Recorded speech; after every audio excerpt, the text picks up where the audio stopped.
नमस्कार दोस्तों। तो चलिए आज प्लांट टिश्यू के बारे में पढ़ते हैं।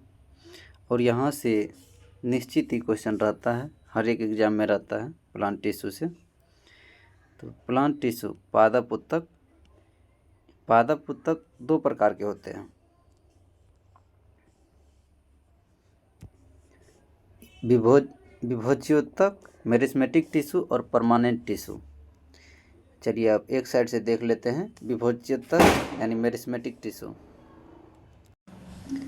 विभोजतक उत्तक मेरिस्मेटिक टिश्यू, ये जो है विभोजतक जीवित उत्तक होता है। इसको लिविंग सेल हम बोल सकते हैं, लिविंग टिश्यू। विभाजन होता है, कोशिका विभाजन होता है और राजधानी अनुपस्थित होती है। अंतर कोशिकीय स्थान नहीं होता है, यानी एक कोशिका और दो कोशिका के बीच में जो है स्थान नहीं होता है। कोशिका छोटी और अंडाकार होती है मेरिस्मेटिक टिश्यू में। मेरिस्मेटिक टिश्यू, ये तो मेरिस्मेटिक टिश्यू का हो गया, इतना डिटेल है। उसके बाद जो है फिर मेरिस्मेटिक टिश्यू तीन प्रकार के होते हैं। शीर्षस्थ विभोजतक होगा, उसके बाद पार्श्व होगा और अंतर्वेशी होगा। शीर्षस्थ विभोजतक यानी एपिकल जो है पेड़ पौधा में जो भी पेड़ पौधा के जो है शीर्ष पर और जड़ के भी शीर्ष पर पाया जाता है। यानी शीर्ष विभोजतक जो है पेड़ के शीर्ष पर और जड़ जो है जड़ के भी शीर्ष पर पाया जाता है। और ये लंबाई में वृद्धि करता है, जड़ का भी वृद्धि करता है और पेड़ के ऊपरी भाग का भी वृद्धि करता है। लंबाई में वृद्धि करता है, जड़ और तना। और प्राथमिक वृद्धि है, ये जो है प्रथम बार वृद्धि करता है तो प्राथमिक वृद्धि है। अब चलिए देख लेते हैं पार्श्व विभोजतक यानी लेटरल मेरिस्मेटिक टिश्यू। ये चौड़ाई में वृद्धि करता है, ये जो है चौड़ाई में वृद्धि करता है और जड़ तना में वृद्धि होता है। और ये द्वितीयक वृद्धि है। मान के चलिए अगर पहली वृद्धि करेगा शीर्ष विभोजतक के माध्यम से, शीर्ष भी वृद्धि करेगा और जड़ भी वृद्धि करेगा, तो प्राथमिक वृद्धि हो गया। उसके बाद पार्श्व विभोजतक, जो पेड़ पौधा जो है मोटाई में जो वृद्धि होता है चारों साइड से, वही पार्श्व विभोजतक का काम है। चौड़ाई में वृद्धि होता है, चौड़ाई मोटाई में वृद्धि होता है, जड़ तना में वृद्धि होता है और द्वितीयक उत्तक है। अंतर्वेशी उत्तक, अंतर्वेशी मेरिस्मेटिक टिश्यू, ये जो है गांठ के बीच की दूरी में वृद्धि होता है। यानी एक गांठ और दूसरे गांठ के बीच की दूरी जो है उसमें वृद्धि होता है और प्राथमिक वृद्धि है। अंतर्वेशी कहते किसको है? मान के चलिए कोई पेड़ पौधा है, उसको कोई बकरी खा गया और वहाँ से जो वृद्धि होगा तो एक गांठ और दूसरे गांठ के बीच से ऊपर से गांठ से ही पुनः जब वृद्धि करेगा तो जहाँ उसका गिरह रहता है, गांठ रहता है, वहाँ से ही फिर नया पत्ता वो निकलता है। ये वजह से अंतर्वेशी उत्तक का काम है। बकरी और खा जाता है तो वहाँ गिरह यानी इंटरनोड के जगह से ही फिर वृद्धि करता है। चलिए अब इस साइड देख लेते हैं, सॉरी। अब अस्थायी उत्तक तरफ देख लेते हैं, इसका कौन कौन भाग है। चलिए, अस्थायी उत्तक को, परमानेंट टिश्यू को दो भाग में बांटा गया है, सरल और जटिल। अब सरल उत्तक की तरफ देखते हैं। सरल उत्तक को जो है तीन भाग में बांटा गया है, पेरेन्काइमा, कोलेनकाइमा और स्क्लेरेन्काइमा। अब चलिए पेरेन्काइमा को देख लेते हैं। सरल उत्तक को तीन भाग में बांटा गया, पेरेन्काइमा, कोलेनकाइमा और स्क्लेरेन्काइमा। पेरेन्काइमा भोजन संग्रहित करता है। पेरेन्काइमा का काम क्या है? भोजन संग्रहित करता है और सेल्यूलोज के रूप में। जब भोजन संग्रहित करेगा तो जैसे मनुष्य अपना भोजन संग्रहित करता है ग्लाइकोजन के रूप में, तो उसी टाइप से पेड़ पौधा जो है भोजन संग्रहित करता है सेल्यूलोज के रूप में। और पेरेन्काइमा जीवित उत्तक है। उसके बाद चलिए अब पेरेन्काइमा का दो भाग है, एरेन्काइमा और कोलोरेन्काइमा। एरेन्काइमा और कोलोरेन्काइमा, ये नहीं आप लोग समझिए कोलेन्काइमा अलग है और कोलोरेन्काइमा अलग है। पेरेन्काइमा का जो है दो भाग है, एरेन्काइमा और कोलेन्काइमा। इसमें जो है पेरेन्काइमा में ही गैप ज़्यादा होता है और ये तैरने वाला पौधा होता है एरेन्काइमा। और कोलेन्काइमा जो है प्रकाश संश्लेषण की मदद से भोजन का निर्माण करता है।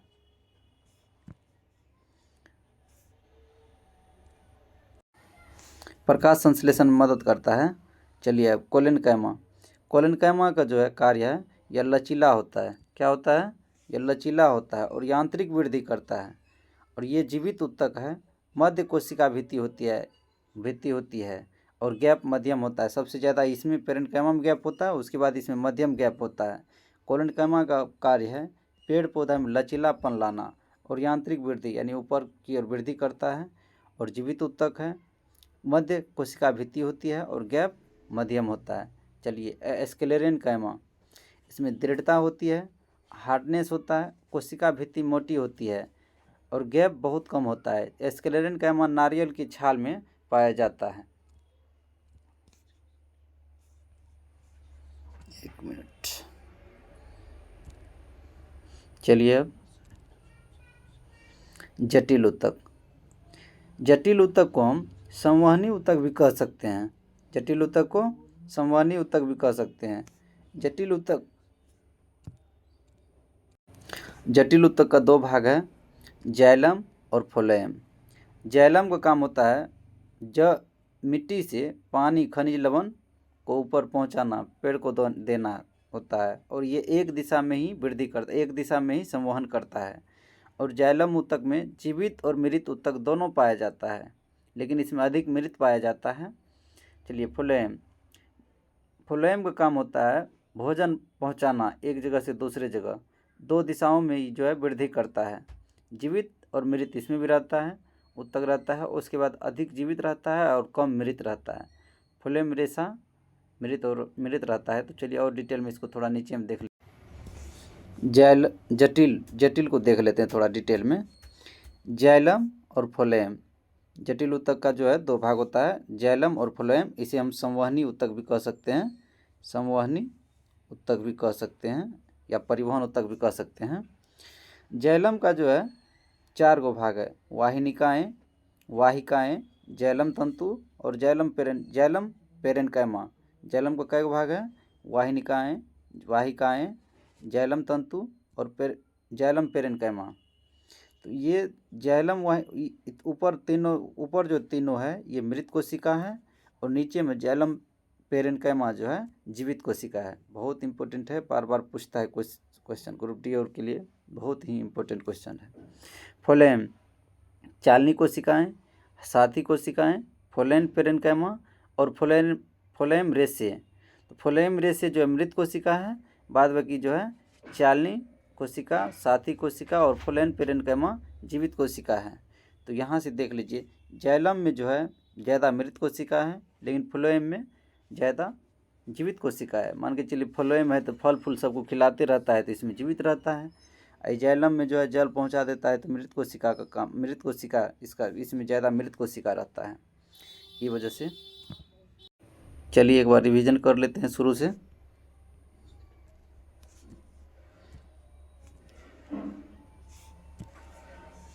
पादप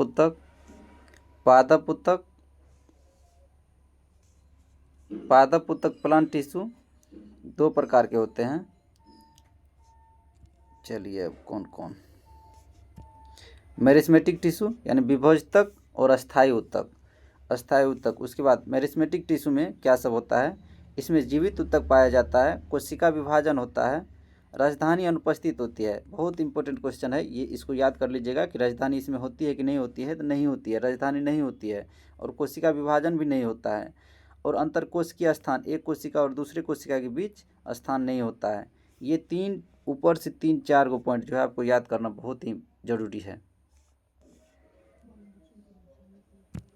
चलिए मेरिस्मेटिक टिश्यू जो है 3 भाग होता है उसका, शीर्ष, पार्श्व, उसके बाद अंतर्वेशी। लंबाई में वृद्धि करता है, जड़ और तना दोनों में, और प्राथमिक वृद्धि है ये। उसके बाद पार्श्व विभोजतक, पेड़ पौधा को जो है अगर सीधा खड़ा रहेगा तो उसमें जो है मोटाई में जो वृद्धि होगा, चौड़ाई में जो वृद्धि होगा, तो पार्श्व विभोजतक का काम है। इसको कैम्बियम भी कहते हैं। और इसमें जड़ तना का मोटाई में वृद्धि होता है और द्वितीयक वृद्धि है। अंतर्वेशी, मान के चलिए बकरी और आके खा गया, तो गांठ जहाँ से वो जो है गांठ से निकलता है फिर नया पौधा, वही अंतर्वेशी ऊतक का काम है कि पुनः वृद्धि करना, और प्राथमिक वृद्धि है। चलिए अस्थायी ऊतक परमानेंट टिश्यू। अस्थायी ऊतक परमानेंट टिश्यू जो है 2 भाग है इसका, सरल ऊतक और जटिल ऊतक। सरल ऊतक में जो है पेरेन्काइमा, कोलेनकाइमा और स्क्लेरेन्काइमा, कोलेनकाइमा और स्क्लेरेन्काइमा है। पेरेन्काइमा का काम होता है भोजन संग्रहित करता है सेलुलोज के रूप में, और जीवित ऊतक रहता है ये, और इसमें गैप अधिकतम होता है। गैप जो है एक कोशिका और दूसरी कोशिका के बीच गैप अधिकतम रहता है, लेकिन वहाँ पे गैप नहीं रहता है मेरिस्मेटिक टिश्यू में, लेकिन इसमें गैप अधिकतम रहता है।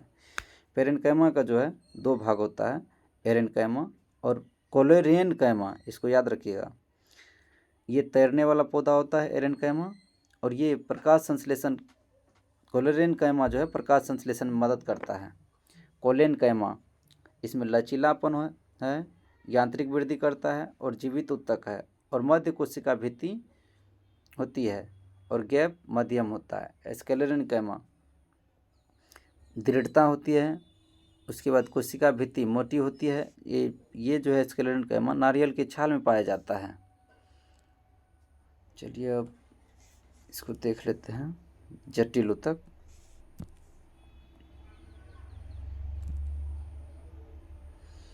इसमें जो है जटिल ऊतक को संवहनी ऊतक भी कह सकते हैं। इसका जो है जटिल ऊतक 2 प्रकार का होता है, जाइलम और फ्लोएम।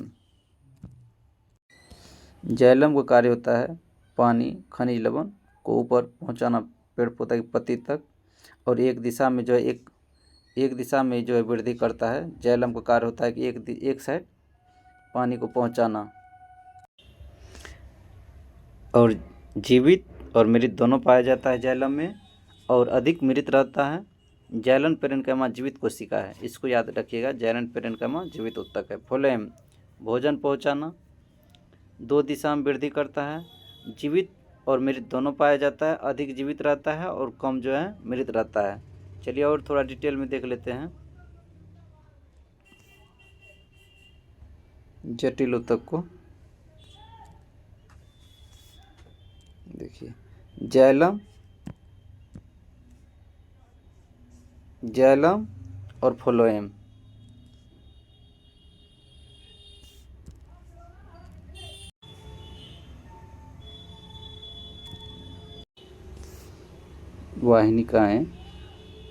वाहिकाएं जाइलम तंतु और जाइलम पेरेन्काइमा, ये तीनों जो है मृत कोशिका हो गया।